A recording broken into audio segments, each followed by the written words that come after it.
안녕하세요. 여러분의 세금을 심심찮게 챙겨드리는 절세의 신입니다. 사업자 등록을 하신 뒤 어떤 것을 해야 할지 막막하게 느끼는 대표님들이 많이 계십니다. 사업 준비로 바쁜 와중에 계좌 발급이며 홈택스 가입까지 해야 할 일이 여러 가지다 보니 이것들을 일일이 챙기기가 어려우실 텐데요. 오늘 영상에 나온 것들만 순서대로 챙기신다면 사업자 등록 이후 해야 할 일 빠짐없이 하실 수 있으실 겁니다. 많은 대표님들의 사업자 등록 과정을 도와드리고 있는 저 절세의 신이 직접 사업자 등록 이후 해야 할 일에 대해 설명드리도록 하겠습니다. 우선 첫 번째로 은행에 가셔서 사업용으로 사용할 계좌를 발급하셔야 합니다.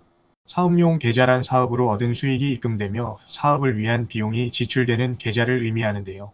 개인 사업자라면 기존 사용하던 계좌를 사용하셔도 괜찮지만 사업의 매출과 비용을 보다 체계적으로 관리하고 비용이 누락되는 일을 방지하기 위해서는 사업용 계좌를 따로 개설하시는 것이 좋습니다.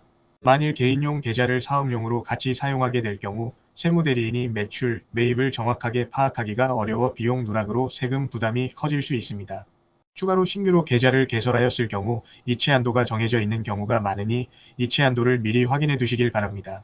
초반에는 은행의 사업계좌 한도 증액 절차가 비교적 까다롭기 때문에 처음에는 이체 한도 내에서 사업자용 계좌를 개인 계좌와 병행하여 이용하시는 것을 권장드립니다.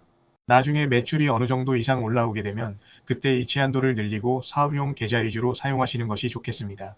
사업용 계좌를 발급하였다면 그에 따른 사업용 카드도 발급하시는 것이 좋습니다. 인터넷, 모바일을 통한 거래도 가능하도록 인터넷 뱅킹과 공인인증서 발급도 함께 신청하시길 바랍니다. 사업자는 세금 계산서를 발급해야 하기 때문에 개인 공인인증서가 아닌 사업자용 공인인증서를 받아 사용하셔야 합니다. 다음으로는 카드 단말기 설치를 하셔야 합니다. 오프라인에서 손님을 만나는 경우 결제를 위해 카드 단말기가 필요한데요. 카드 단말기 회사에 연락하셔서 설치를 요청하시면 됩니다. 이때 카드 단말기 회사의 현금 영수증 가맹점 등록 여부를 확인해 보시는 것이 좋습니다. 만일 현금 매출도 같이 발생한다면 카드 단말기를 통해 바로 간단하게 현금 영수증을 발급할 수가 있기 때문입니다. 특히나 여러분이 현금 영수증 발행 의무가 있는 업종에 해당이 된다면 홈택스 사이트에 들어가셔서 현금 영수증 가맹점을 등록해 두셔야 합니다. 다음으로 하셔야 하는 일은 홈택스 아이디를 발급받는 것입니다. 홈택스 회원가입을 하실 때에는 개인 또는 사업자로 가입이 가능한데요. 사업자로 가입을 하는 경우 해당 사업자에 대한 업무 처리만 가능하도록 되어 있습니다.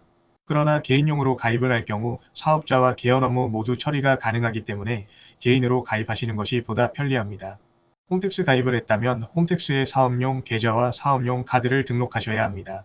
원칙적으로 복식부기 의무자만 사업용 계좌를 신고하게 되어 있습니다. 그러나 추후 매출이 증가하면 사업용 계좌를 발급해야 하며 이것이 이루어지지 않을 경우 가산세를 부담하게 되기에 미리 등록을 해서 관리하시는 것을 추천드립니다. 홈택스에 사업용 카드를 등록해 두시면 홈택스에서 바로 조회가 가능하기에 매입이나 필요 경비를 처리할 때 누락할 확률이 줄어들게 되기에 꼭 계좌와 함께 등록해 두시길 바랍니다. 다음으로 고정적으로 발생하는 비용에 대해 세금 계산서를 요청해 두셔야 합니다. 예를 들어 전화, 인터넷, 전기요금, 휴대폰 요금, 가스요금 등 고정적으로 발생하는 금액에 대해서 미리 세금 계산서 발급을 요청해 두시길 바랍니다. 각 회사에 연락하셔서 사업자 등록증을 제출하시면 매달 지출되는 비용에 대해 경비 처리를 받아 세금 부담을 줄이실 수 있습니다. 직원을 고용하셨다면 근로계약서를 작성하고 한 분은 보관 한 분은 직원에게 교부하셔야 하는데요.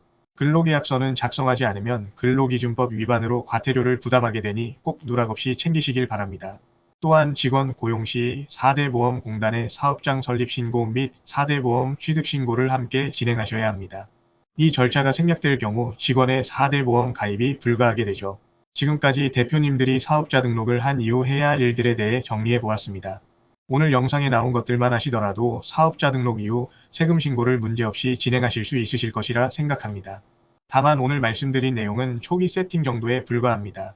앞으로 사업을 하면서 장부도 작성하셔야 하고 매달 인건비 신고를 해야 하며 부가세와 종소세 신고도 하셔야 하는데요. 이러한 부분은 믿을 만한 세무사에게 세무기장을 맡겨서 도움을 받으실 수 있습니다. 세무사와 함께하는 것과 그렇지 않은 경우에 세금 부담이 크게 달라지기 때문에 처음부터 믿을 만한 세무사를 알아두시는 것이 좋은데요. 믿을 만한 세무사를 찾는 방법에 대해서는 고정 댓글 링크에 보다 자세히 정리해 두었으니 참고하시길 바랍니다.